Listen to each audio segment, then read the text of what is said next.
হবে। আল্লাহু আকবার। এই জন্য আমার ভাইয়েরা,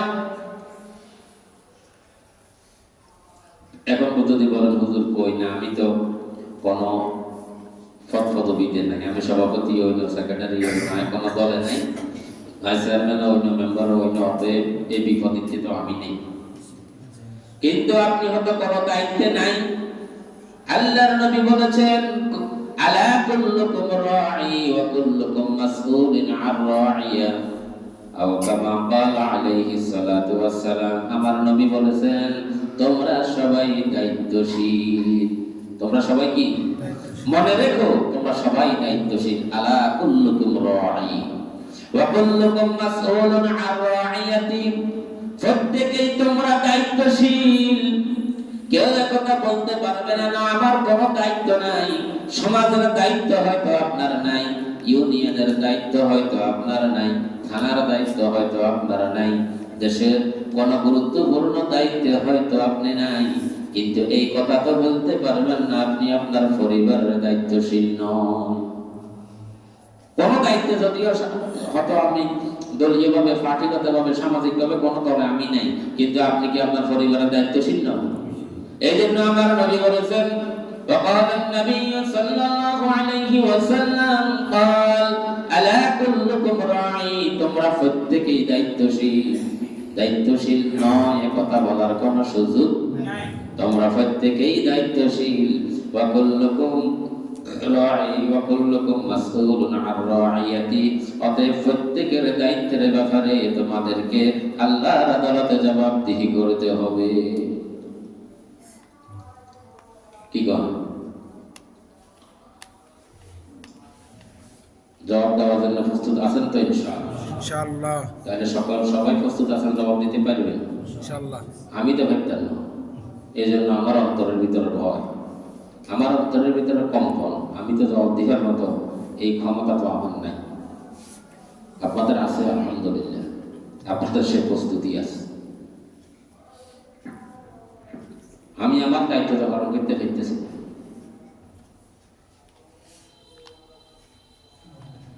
আমার ভাইরা, আমার বাবাজিরা,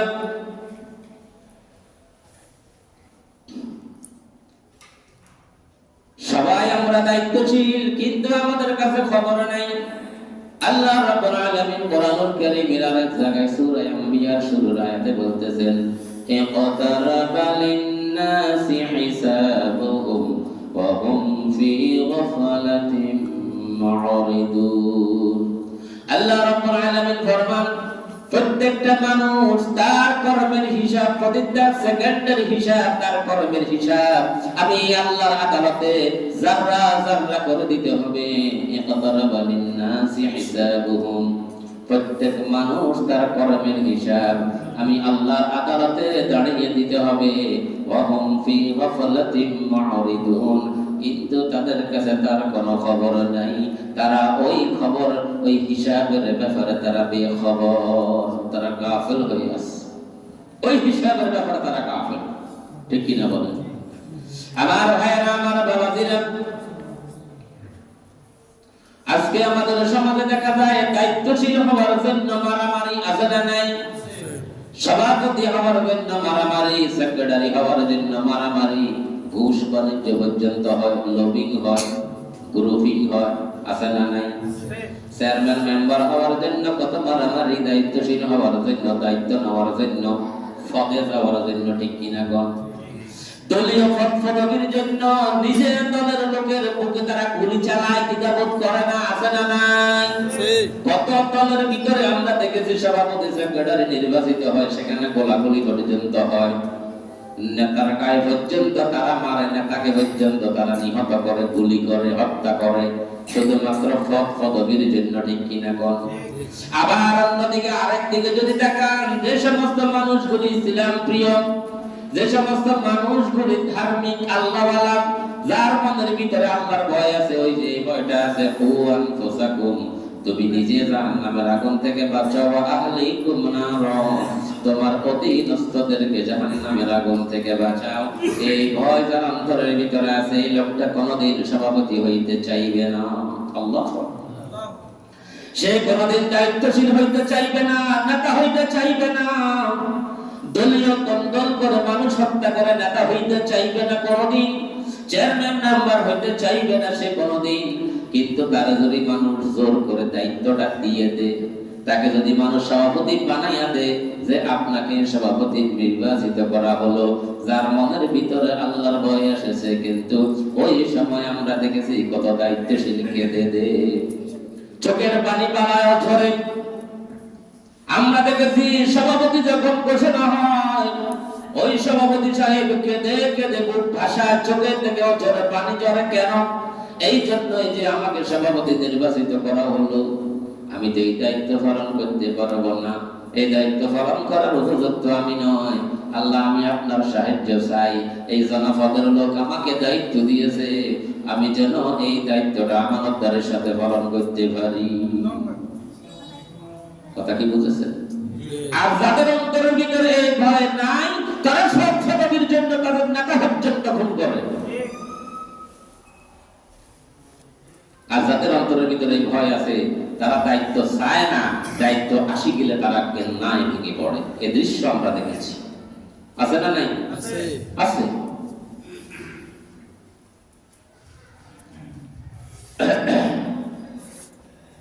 আমার ভাইরা, আমার বাবাজিরা, যেটা বলতে চাইছিলাম, আমরা সকলেই দায়িত্ব, সেই দায়িত্বের ব্যাপারে আল্লাহ তাআলাকে জবাবদিহি করতে হবে। কে বলেছেন? আল্লাহ। তুমি নিজে জাহান্নামের আগুন থেকে বাঁচো, আর তোমার আহাল পরিবার পরিজনদেরকেও জাহান্নামের আগুন থেকে বাঁচাও। সেজন্য আমার দাওয়াত হচ্ছে আপনাদের কাছে, নিজেদের ছেলে মেয়ে, সন্তান সন্ততি, আমার হায়াত তো শেষ। আমার ভাইরা, قال النبي صلى الله عليه وسلم ارشاد فرمان ان العلماء ورثة الانبياء। আল্লাহর নবী বলেন, নিশ্চয় আলেমরা হচ্ছে নবীদের ওয়ারিস। কার ওয়ারিস? আলেমরা কার ওয়ারিস? নবীদের ওয়ারিস। নবীদের ওয়ারিস। আলেমরা নবীদের ওয়ারিস। কার ওয়ারিস? নবীদের। আর আমাদের দেশে বাংলাদেশ নামক পুরা পৃথিবীর যে মানচিত্র, ওই পৃথিবীর মানচিত্রের ভিতরে দেখবেন বাংলাদেশ আপনি খুঁজি চাইয়েন, এটাকে খালি চোখে দেখাও যায় না। দেখা যায়? আমরা চাইয়েন ওই যে ভূগোল, যে বড় মানচিত্র, ওইটার ভিতরে বাংলাদেশ চাইয়েন, এই ছোট্ট একটা মাছের একটা এর মতো, মাছের একটা চোখের মতো এক কোণা, খালি চোখে দেখাও যায় না বাংলাদেশ। ঠিক কিনা? ছোট্ট একটা দেশ। আর এই দেশের প্রধানমন্ত্রী যারা ছিলেন অতীতে, আমরা দেখেছি তাদের সন্তানেরা শুধুমাত্র প্রধানমন্ত্রীর ছেলে হওয়ার কারণে তারা কোন রাষ্ট্রের কোন পদ পদবিতে নাই, তাদেরকে মানুষ ভোট দিয়ে এমপি মন্ত্রীও বানায় নাই, তারা রাষ্ট্রের কোন গুরুত্বপূর্ণ দায়িত্বেও তারা ছিল না। ঠিক কিনা বলেন? এরপরেও বাপ প্রধানমন্ত্রী, মা প্রধানমন্ত্রী, এই ক্ষমতায়, এই অ্যাকশনে তাদের কি দাপট! ওরে বাপ রে বাপ! ঠিক আপনারা দেখছেন না? দেখেন তাদের প্রতিক্রিয়া, তারা প্রধানমন্ত্রীর ওয়ারিস। কার ওয়ারিস? প্রধানমন্ত্রীর ওয়ারিস। এই কারণে তাদের একটা পাওয়ার আছে না নাই? ছোট্ট।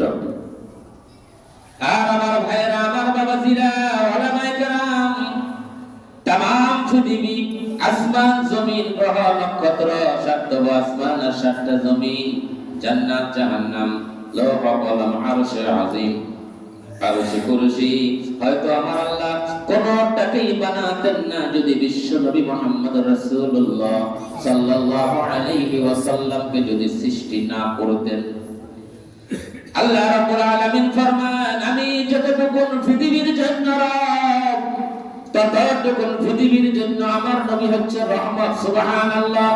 জাহাঁ তক হ্যায় রুবুবিয়ত খুদা কা, ওয়াহা তক হ্যায় নবুবিয়ত মুস্তাফা কা, জাহাঁ তক হ্যায় রুবুবিয়ত খুদা কা, ওয়াহা তক হ্যায় নবুবিয়ত মুস্তাফা কা। সুবহানাল্লাহ। আল্লাহ ফরমান, আমি যতটুকু পৃথিবীর জন্য, যতটুকু পৃথিবীর জন্য আমি আল্লাহ হচ্ছি রব, আর ততটুকু পৃথিবীর জন্য আমার নবী হচ্ছে রহমত। সুবহানাল্লাহ। ওই নবী বলতেছেন, ইন্নাল উলামা ওয়ারাসাতুল লিখছে আলেমরা হচ্ছে নবীদের ওয়ারিস। কার ওয়ারিস? নবীদের ওয়ারিস।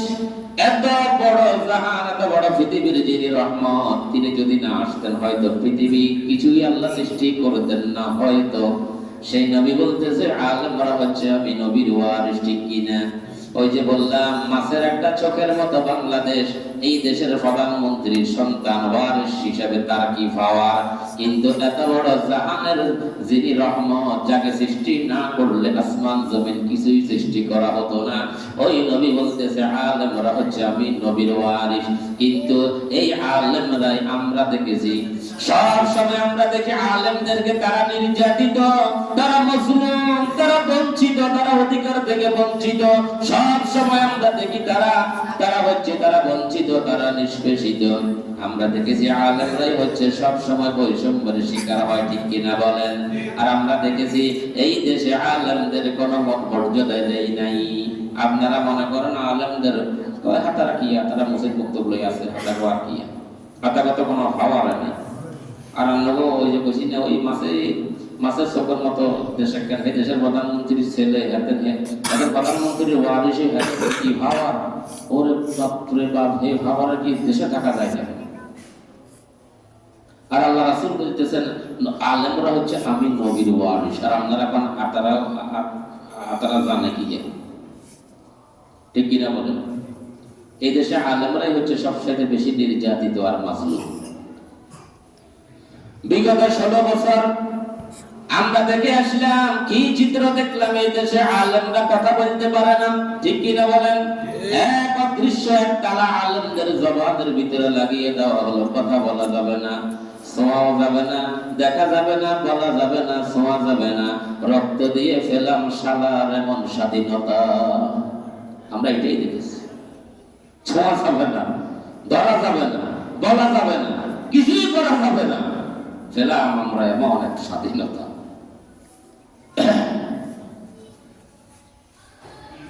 আমার ভাইয়েরা, আমার বাবাজিরা, এই দেশের আলেমরা, এই যে দেখেন আমাদের দেশে আলেমরা কত রকমের বৈষম্যের শিকার, অথচ আমার নবী বলেছেন আলেমরা হচ্ছে আমি নবীর ওয়ারিস। কার ওয়ারিস?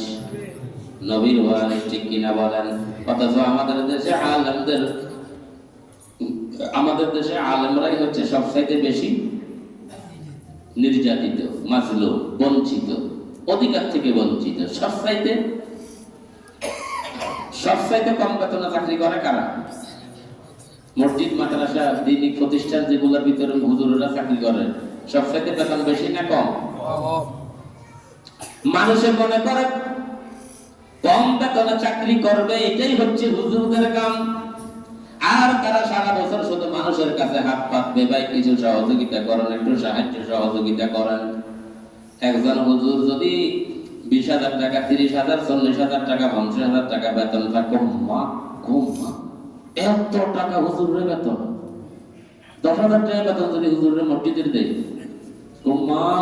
এত টাকা বেতন কো আমরা খুঁজলো না, কোন জবাতে আসেনি, আর 10,000 টাকা কোনো মানে আসেনি, আমরা খবর না আছে না নাই? ওর কথা কম। আলেম ওলামাদেরকে বেতন কম দেওয়া, সুযোগ সুবিধা কম দেওয়া, কম বেতন দিয়ে তাদেরকে খাটানো, এটা হচ্ছে ইহুদিদের একটা চক্রান্ত। কার চক্রান্ত? ওর কথা কম না, কার চক্রান্ত? এটা হচ্ছে ইহুদিদের চক্রান্ত। আলেম ওলামাদেরকে কম সম্মানী দিয়ে তাদেরকে খাটানো, তার কারণ তাদের চক্রান্ত হচ্ছে এটা, আলেমরা যখন কম বেতনে খাটবে, যখন তার আশেপাশে মানুষেরা দেখবে ভালো ভালো পরিবার, শিক্ষিত পরিবার, এস্টাবলিশড পরিবার, বংশধর মানুষেরা যখন দেখবে একটা ছেলে হাফেজ হওয়া মানে, আলেম হওয়া মানে সে 3,000, 4,000, 5,000 টাকা বেতনে চাকরি করবে, আর মানুষের কাছে হাত পাতবে, মানুষের দ্বারা দ্বারা যাবে।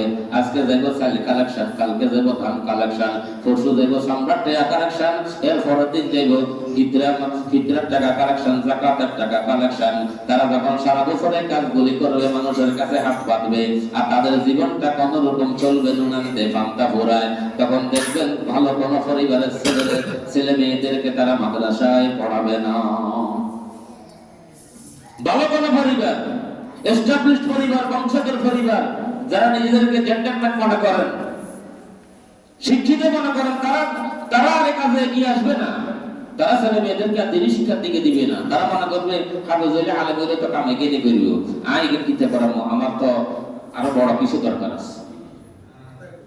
আর এক শ্রেণীর লোক আছে সমাজে, তারা চায় হুজুররা খালি এগিয়ে নিয়ে করো, হুজুররা একটু ভালো চলো, ভালো একটা জামা পরো, ভালো একটা কুর্তা পরো, ভালো একটা গাড়ি চালাক, ভালো দামের একটা ঘড়ি পরো, ভালো দামের একটা মোটরসাইকেল চালাক, এটা সমাজের লোকেরা বরদাস্ত করে না।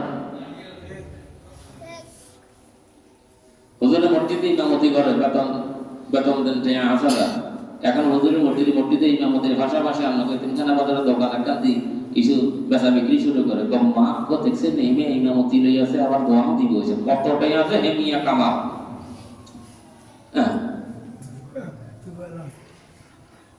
এরকম সমালোচনা করেন লোক আছে না নাই? হুজুরে যদি এর পাশাপাশি আর একটা কিছু করে, আমাদের দেশের আমাদের সমাজের লোকজন এটা হচ্ছে তাদের চরিত্র, এটা তাদের চরিত্র।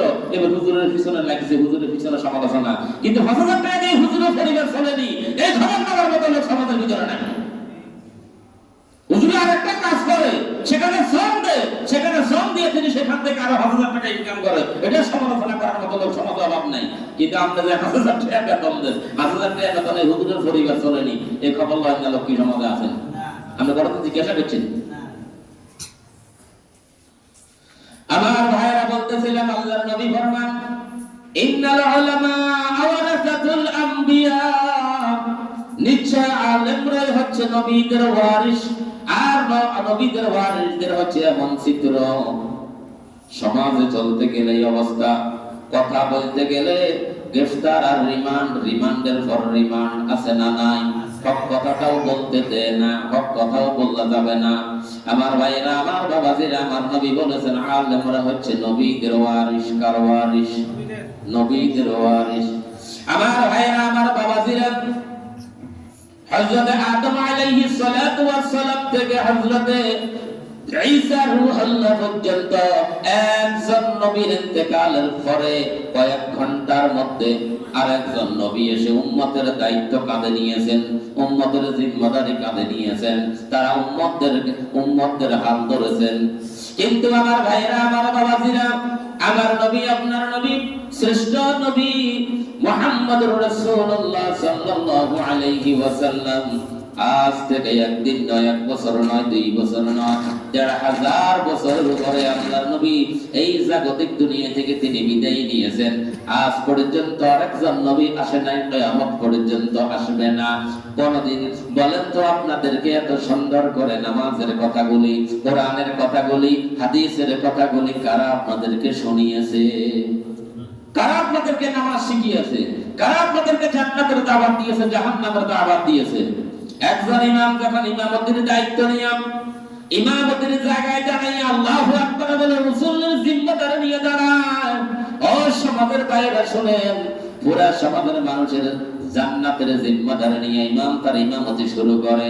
যে ইমাম পুরা মহল্লার মানুষের জান্নাতের জিম্মাদারি নিয়ে ইমামতি শুরু করে, ওই সমাজের লোকগুলো ইমাম সাহেবের খবর নেয় না, আছে না নাই? আমরা যখন দোয়া করি, সমাজের সর্বস্তর লোকের জন্য দোয়া করি, আমরা সকল সমাজের ব্যবসায়ী ভাইদের জন্য দোয়া করি, আমরা প্রবাসীদের জন্য দোয়া করি, মাজলুমদের জন্য দোয়া করি, অসুস্থ ব্যক্তিদের জন্য দোয়া করি। দোয়া আমাদের কাছে চাইতে হয় না, আমরা দোয়া করি। কিন্তু কত মানুষ দেখলাম, কত ধনী লোক দেখলাম, বছরের পর বছর চলে যায়, কোনদিন ইমাম সাহেবের সাথে সালাম বিনিময় পর্যন্ত হয় না।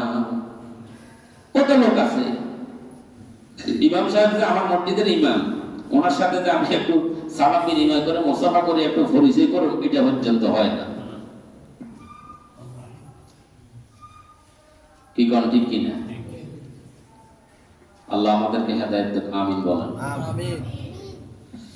আল্লাহর নবী ফরমান, এই হাদিসের বাকি অংশ, ওয়া ইন্নাল উলামা ওয়ারাসাতুল আম্বিয়া, ইন্নাল উলামা ওয়ারাসাতুল আম্বিয়া ওয়া ইন্নাল আম্বিয়া লাম ইউরিসু দিনারাও ওয়ালা দিরহামা।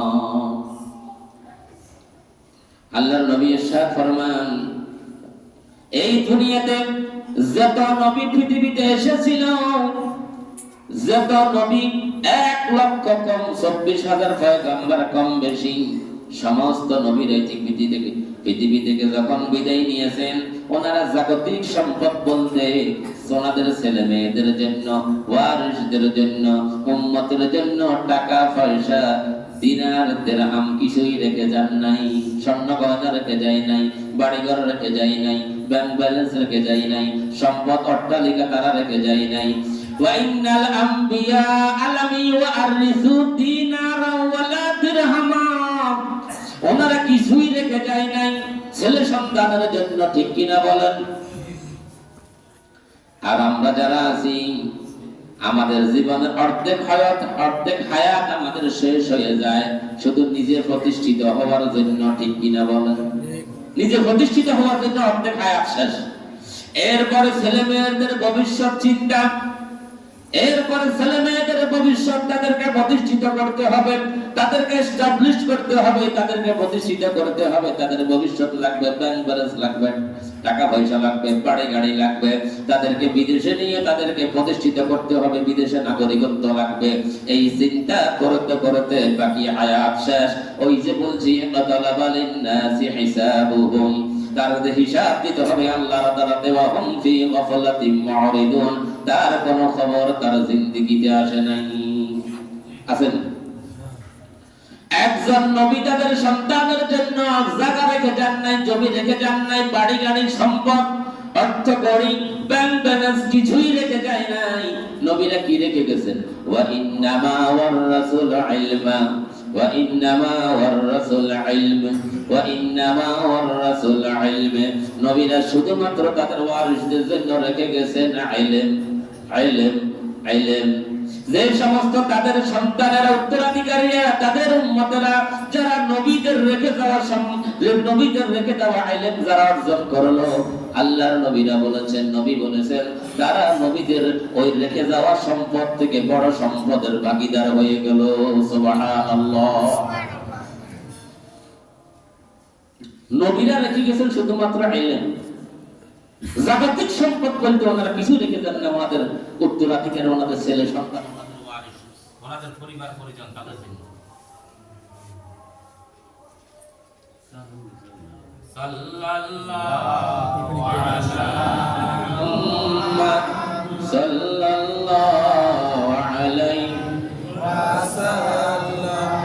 সাল্লাল্লাহু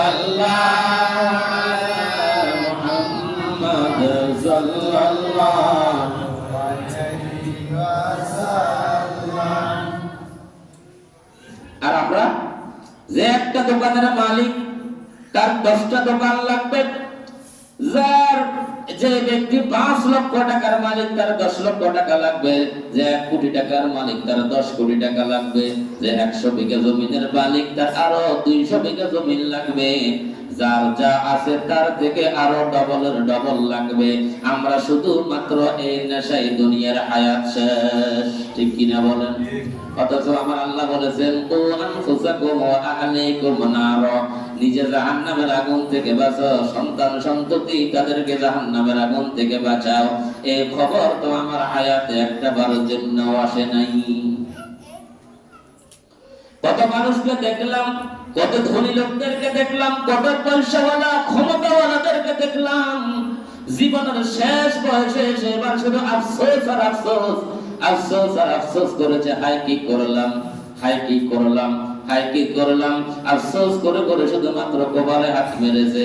কিন্তু এখন তো আর কিছুই করার সুযোগ নাই। আছেন না?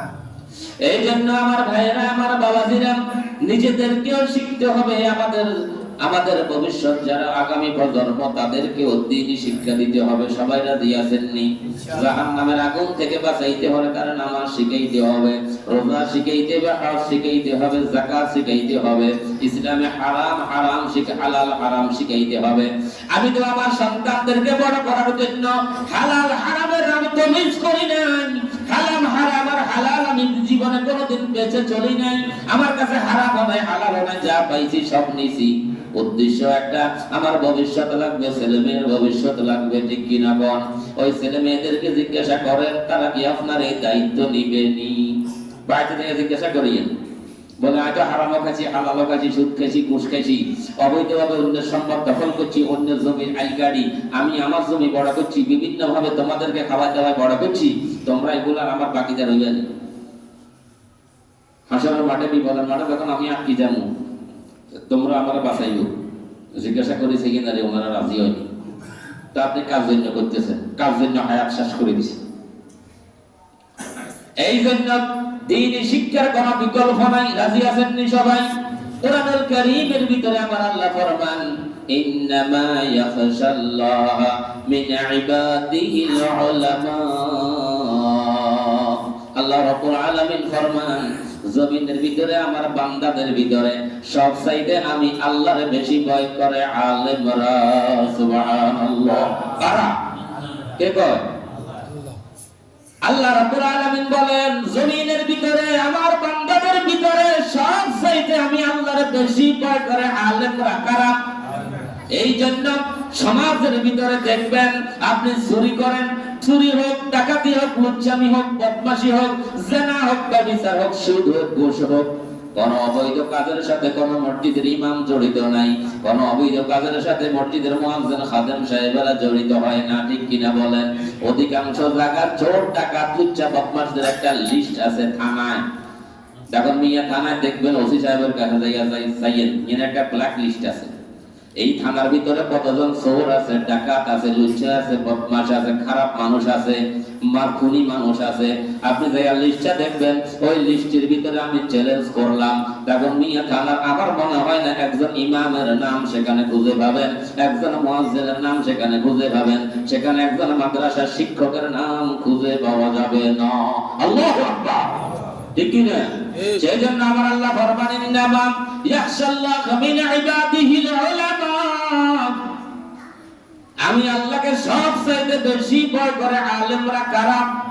এই জন্যই আমরা দেখেছি বিগত 53 বছরের ইতিহাসে বাংলাদেশের বিগত 2001 থেকে 2006 সাল পর্যন্ত জোট সরকারের আমলে সরকারের অংশীদার ছিল, জোট সরকারের আমলে সরকার অংশীদার ছিল বাংলাদেশের 2 জন আলেম। মন্ত্রিত্ব করেছে কয়জন? সরকারের একটা অংশ, মন্ত্রী মানে উনি সরকারের একটা অংশে ছিলেন। ওই 2 জন আলেম ছিলেন মরহুম মাওলানা মতিউর রহমান নিজামী রাহিমাহুল্লাহ এবং মাওলানা আলী আহসান মোহাম্মদ মুজাহিদ রাহিমাহুল্লাহ। আল্লাহ ওনাদের কবরটাকে জান্নাতের বাগান বানিয়ে দেন, আমিন বলেন। এই 2 জন আলেম মন্ত্রণালয় পরিচালনা করেছে। এরপরে 2006 সাল থেকে শুরু করে তত্ত্বাবধায়ক সরকার ফখরুদ্দিন মঈনুদ্দিনের সরকার, এরপরে 2024 সালের 5ই আগস্টের আগ পর্যন্ত, এরপরে অবৈধ সরকার, এরপরে দুর্নীতি দমন কমিশন, সবাই মিলে অনুবীক্ষণ যন্ত্র দিয়া তারা তত্ত্ব তালাশ করে এই 2টা মন্ত্রণালয়ের একটা টাকা পর্যন্ত চুরি হয়েছে অথবা দুর্নীতি হয়েছে অথবা হিসাবে গড়মিল হয়েছে, এই হিসাব আজ পর্যন্ত তারা বাহির করতে পারে নাই। আল্লাহু আকবার। বাংলাদেশের ইতিহাসে তো এটা বিরল আছে, ওর কথা কেন আছে? যদি তারা চেষ্টা করে এই ওনাদের ভিতরে, যদি তারা কোন রকম যদি চুরির অথবা ডাকাতির দুর্নীতির যদি কোন রাস্তা যদি খুঁজে পাইত, তাহলে দেখতেন তারা কিভাবে মানুষের সামনে গুনারে হাইলাইটস করত। কত চেষ্টা করে যে একটা টাকার দুর্নীতি খুঁজে পাই নাই। আমরা দেখেছি এই মন্ত্রীগুলি ঘর থেকে আসতো, তারা নিজস্ব গাড়ি ব্যবহার করত, ঘর থেকে বক্সে করে খানা নিয়ে আসতো, ওই খানাগুলি নিজের খানাটা নিজে খাইতো। আমরা তো এই দৃশ্য তাদের ভিতরে দেখেছি। আর পক্ষান্তরে অন্যান্য মন্ত্রী, এমপি, সরকারি আমলা এখন তো দেখতেছেন কোটি কোটি টাকা এই দেশের আত্মসাৎ নাই, ব্যাংকগুলি দেউলিয়া, মানুষের জমানো টাকা রেখেছে, ওই টাকা পর্যন্ত ব্যাংকগুলি এখন দিতে পারে না, আছে না নাই? এখন এই দেশের ভিতরে অস্থিতিশীল করার জন্য কত রকমের কত অপচেষ্টা আছে না নাই? একবার বানায় কিস্তি লীগ, একবার বানায় রিক্সা লীগ, একবার বাহির করে আনসার লীগ, এখন বাহির করছে তারা ইসকন লীগ। সর্বশেষ কোন লীগ? ইসকন লীগ। তো এটা দিয়ে যদি এই দেশের ভিতরে একটা দাঙ্গা যদি লাগিয়ে দেওয়া যায়, তাহলে এমনি তো দেশের তুলনা নাই, এমনি তো দেশটার ধ্বংস করে দিয়েছে অর্থনৈতিক ভাবে। একটা দাঙ্গা যদি লাগিয়ে দেওয়া যায়, তাহলে সারা বিশ্বের মানুষেরা দেখবে এরা হচ্ছে জঙ্গিবাদ। ঠিক কিনা কোন? যারা আমাদের দেশে আমাদেরকে জঙ্গিবাদ বলে স্বীকৃতি দিতে চায়, এই দেশে সনাতন ধর্মীয় বলে নির্যাতিত, যারা আমাদেরকে এগুলো শোনায়, ওই দেশে মুসলমান মানুষগুলি কথা বলতে পারে না, কোরবানি ঈদে একটা করে তারা কোরবানি দিতে পারে না, তারা তাদের ধর্মীয় হুকুমকে তারা পালন করতে পারে না। আর আমাদের দেশে হিন্দুরা যেভাবে তারা তাদের ধর্মীয় অনুষ্ঠান পালন করে, মুসলমানরা সেখানে দিয়ে তারা পাহারা দেয়, তারা আমাদেরকে সংস্কৃতি শিখায়। যে রাষ্ট্র আমাদের পার্শ্ববর্তী দেশ, কূটনৈতিক শিষ্টাচার বলতে তারা কোন কিছু তারা এই পর্যন্ত তারা রক্ষা করে নাই। বিগত 16 বছরের 3টা নির্বাচনে এই দেশের মানুষের ভোটের অধিকার যারা খর্ব করেছে, যারা নষ্ট করেছে, সরাসরি যারা মদত দিয়েছে, তারাই হচ্ছে আমাদের এই পার্শ্ববর্তী দেশ। সরাসরি তাদের মদতে এই দেশের মানুষের ভোটের অধিকার, এই দেশের মানুষের কথা বলার অধিকার যারা কেড়ে নিয়েছে, তারাই হচ্ছে পার্শ্ববর্তী দেশ। তারা আজকে আমাদেরকে কতটা শিখাইতে আসে, তারা আমাদের দেশে আজকে সনাতন ধর্মীদের নিরাপত্তা চায়। এই দেশের জনগণ, এই দেশের ছাত্র জনতার ঘুম ভেঙে গেছে ইনশাআল্লাহ। বলেন ইনশাআল্লাহ। এই দেশে আর এই সমস্ত এগুলা বলে আর এই সমস্ত এগুলা করে কেউ না, অতীতে যারা গেছে, আগামীতে যারা আসবে, কেউ আর এগুলা করে ওই যে অন্যদের ওই সমস্ত প্রভুদের পা ছেড়ে ক্ষমতায় থাকার সুযোগ আর এই দেশে আসবে না ইনশাআল্লাহ। বলেন ইনশাআল্লাহ। পা ছেড়ে ক্ষমতায় যেতে চায়, যারা পা ছেড়ে ক্ষমতায় থাকতে চাইবে, তাদেরকে এই দেশের জনগণ আর ক্ষমতায় দেখতে চাইবে না ইনশাআল্লাহ। বলেন ইনশাআল্লাহ। আমরা দেখতেছি যারা তাদের পা চেটেছে, যারা তাদেরকে প্রভু মেনেছে, এরকম আর নতুন দলের জন্ম হচ্ছে, তারা এই সমস্ত দেশকে প্রভু মানতে চায়, তারা প্রতিবাদ করতে চায় না, তারা চট্টগ্রামে ইসলামের বিরুদ্ধে একটা বিবৃতি তারা দিতে পারে নাই। আমরা দেখতেছি তাদেরকে, জনগণ তাদেরকে দেখতেছে, জায়গায় জায়গায় তারা টেন্ডারবাজি চাঁদাবাজি শুরু করে দিয়েছে। এই দেশে চাঁদাবাজ, এই দেশে আর কোনো টেন্ডারবাজের জায়গা হবে না ইনশাআল্লাহ। বলেন ইনশাআল্লাহ। এই দেশের ছাত্র জনতা, এই দেশের সাধারণ জনগণ ব্যালটের মাধ্যমে এটার জবাব দিবে ইনশাআল্লাহ। আর কোন নতুন কোন ফ্যাসিবাদ আমরা এই দেশে দেখতে চাই না। আল্লাহ আমাদেরকে বোঝার তৌফিক দান করি, আমিন। ওয়া মা আলাইনা ইল্লাল বালাগ। আসসালামু আলাইকুম ওয়া রাহমাতুল্লাহ।